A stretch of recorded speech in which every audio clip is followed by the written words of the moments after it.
लगातार मन में आता है कि राहुल गांधी जब भी बाहर जाते हैं, बीजेपी कहती है कि देश के खिलाफ बातें कह देते हैं। वो बहुत बढ़िया एक नैरेटिव बुनते हैं कि हर व्यक्ति जो देश के और देश के हित की बात करे और जो उनके हित की ना हो, वो तो या तो राष्ट्रीय विरोधी श्रेणी में आ जाता है, या देशद्रोही की श्रेणी में आ जाता है, या भारत को बदनाम करने की श्रेणी में उसको डाल देते हैं। यही बीजेपी है, यही सरकार है। जब राहुल गांधी जी चाइनीज डिप्लोमैट से मिलते हैं, डिप्लोमैट से खुले में, कोई ये नहीं है कि वो सीक्रेट मीटिंग हो रही है, तो उसको पता नहीं क्या क्या संज्ञा दी गई थी। अब जब आप चीन के साथ जाके जी जिनपिंग की जफियां डाल रहे हो, मोटे तौर पे समर्पण उनके आगे अपना कर रहे हैं आप कि हम दोबारा से आपकी सेवा में हाजिर हैं, तब वो बड़ा मास्टर स्ट्रोक हो जाता है और उसमें राष्ट्र के हित की बात आनी शुरू हो जाती है। तो ये बीजेपी का एक नैरेटिव है जो इन्होंने 11 साल चलाया और ये चला। और माफ़ी चाहूँगा, चला इसलिए कि पूरा मीडिया जो है वो उन्हीं की भाषा बोलता है जो वो बुलवाना चाहते हैं।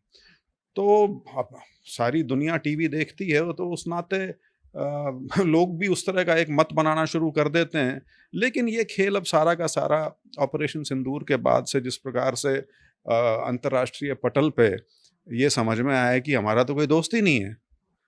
मेरे ख्याल से हिंदुस्तान के इतिहास में शायद पहली बार हुआ कि एक भी देश आपके साथ नहीं खड़ा था। एक भी देश। हमारे जो घनिष्ठतम मित्र हैं नेपाल और भूटान, उन्होंने भी एक शब्द नहीं बोला पक्ष में। यदि आतंकवाद का की भर्त्सना करने को आप अपने पक्ष में बात कहते हैं, तो सभी कहते हैं। तो एक ऐसी स्थिति एक पैदा हो गई इस वजह से कि आज हम जहाँ खड़े हैं वहाँ खड़े हैं।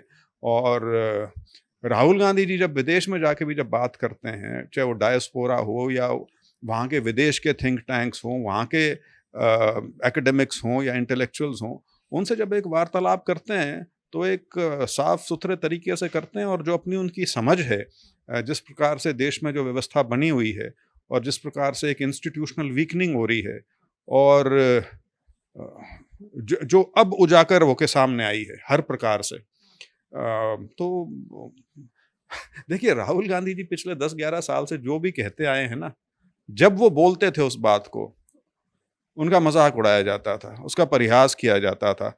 वही सारी चीजें धीरे धीरे धीरे धीरे या तो सच साबित हो रही हैं या बीजेपी उन्हीं को अपनाने लग रही है। 2-3 उदाहरण अगर मोटे मोटे मैं लूं, जीएसटी है। वो पहले दिन से कह रहे थे 2 स्लैब होने चाहिए, 18% से ज्यादा नहीं होना चाहिए। क्या क्या नहीं कहा गया उनके लिए। बीजेपी आज के दिन वहीं आ गई और इसको मास्टर स्ट्रोक 11 साल में भूल सुधार करके कहते हैं फिर मास्टर स्ट्रोक कर दिया। दूसरा, कास्ट सेंसस। जब कास्ट सेंसस का राहुल गांधी ने एक राष्ट्रीय मुद्दा बनाया, तो आपको ध्यान होगा सरकार ने और बीजेपी ने उस चीज को क्या क्या संज्ञा नहीं दी। समाज को तोड़ने का प्रयास है, देश में विघटनकारी शक्तियां जो हैं वो पैदा करने का है। अब समझ में आ गई, अब कहते हैं कास्ट सेंसस हम कराएंगे। तो आप कोई भी चीज उठा के यदि देख लेंगे, राहुल गांधी ने 3-3.5 साल पहले पार्लियामेंट के पटल पे ये कहा था कि हमारी विदेश नीति में आज के दिन जो सबसे बड़ा खोट हो चुका है वो ये है कि हमारा जो हमेशा से प्रयास रहा था और सक्सेसफुल कामयाब प्रयास था कि चीन और पाकिस्तान एक दूसरे से उनकी इतनी घनिष्ठता ना हो जाए कि उनकी फौज भी आपस में मिल जाए। आपने वो भी करवा दिया। ऑपरेशन सिंदूर क्या था? ऑपरेशन सिंदूर कोई भारत पाकिस्तान की भिड़ंत नहीं थी। असली ताकत उसके पीछे चीन की थी। तो वो सारी चीजें अब धीरे धीरे सामने आ रही हैं। यही बातें जो विदेश में कहते थे, जिसको कल तक ये कहते थे कि देश के बाहर जाके देश के लिए बुरा कह रहे हैं, वही सारी चीजें आपके सामने आज खुल के आ गई। इसी से जुड़ा हुआ मैं आपसे सवाल लेना चाहूंगी। आपने जिक्र किया कि राहुल गांधी जी जो कहते हैं वो धीरे धीरे दिख रहा है। मैं आपसे पूछना चाहूंगी, क्योंकि आप हरियाणा की राजनीति में भी बहुत ज्यादा रहे हैं और कुछ दिनों तक आप बीजेपी में भी रहे, सांसद के रूप में भी आपने काम किया। बीजेपी पार्टी के अंदर से एक बयान निकलकर सामने आया। अनिल विज ट्वीट कर रहे हैं और कह रहे हैं कि बीजेपी अंबाला में समांतर पार्टी चला रही है और इस बात की जानकारी बीजेपी के वरिष्ठ नेताओं को भी है। आप बीजेपी में काम कर चुके हैं, क्या आपको लगता है कि अनिल विज जी की बात में सच्चाई है? नहीं, सच्चाई हो ना हो, लेकिन इस चीज को आपको मानना पड़ेगा कि बीजेपी की एक बड़ी सोची समझी चीज होती है कि कोई भी नेता जो अपने दम पे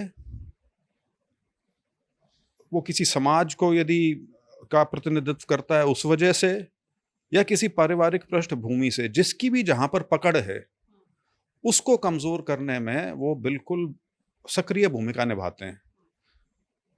अनिल विज जी हालांकि वैसे तो बीजेपी के हैं शुरू से, बीच में एक बार छोड़ गए थे शायद पार्टी, वो भी इंडिपेंडेंट शायद चुनाव भी लड़ा था उन्होंने, तो उस नाते वो बीजेपी को मेरे से तो कहीं ज्यादा बेहतर जानते हैं। और उनको शायद अब ये लगने लगा है कि उनकी राजनीति पे अब एक विराम लग चुका है, क्योंकि वो पार्टी के अदरवाइज सबसे सीनियर व्यक्ति हैं हरियाणा में। लेकिन जिस प्रकार से रामविलास शर्मा जी को अब, हालांकि हरियाणा में कोई, कौन सा मंडल बोलते हैं उसको, वो 75 साल से ऊपर वालों का, जिसमें आडवाणी जी और इन सबको भेज दिया, मार्गदर्शक मंडल। तो मार्गदर्शक मंडल हरियाणा में उस तरह से है नहीं, लेकिन इन लोगों को अब वो मार्गदर्शक मंडल की तरफ ही धकेलने का प्रयास जो है वो बीजेपी कर रही है। और अनिल विज जी को लगता है कि शायद अब उनका नंबर है। तो लेकिन अब बहुत लेट हो चुका है, अब इसका कहने का कोई फायदा है नहीं। दूसरा ये भी है कि बीजेपी, जिसको हम हमेशा से डिसिप्लिन्ड पार्टी मानते थे, वो डिसिप्लिन्ड पार्टी वगैरह का वो सारा एक जो शगुफा होता है वो तब तक होता है जब तक पार्टी सत्ता की पार्टी ना बने। जब सत्ता में पार्टी रहना शुरू हो जाए तो उसकी अपनी विकृतियां आनी शुरू हो जाती हैं पार्टी में, और फिर खींचतान इस तरह की शुरू होती है। तो वो अब अनिल विज जी के जिले में भी मेरे ख्याल से खूब उभर के आ गई, खुद ये कह रहे हैं, तो स्वाभाविक सी चीज़ है कि वो बहुत तीखे या ऊंचे स्तर पे पहुंच गई है, जिससे उनको लगता है कि उनके लिए दिक्कतें पार्टी खड़ी करेगी। तो उनको शुभकामनाएं।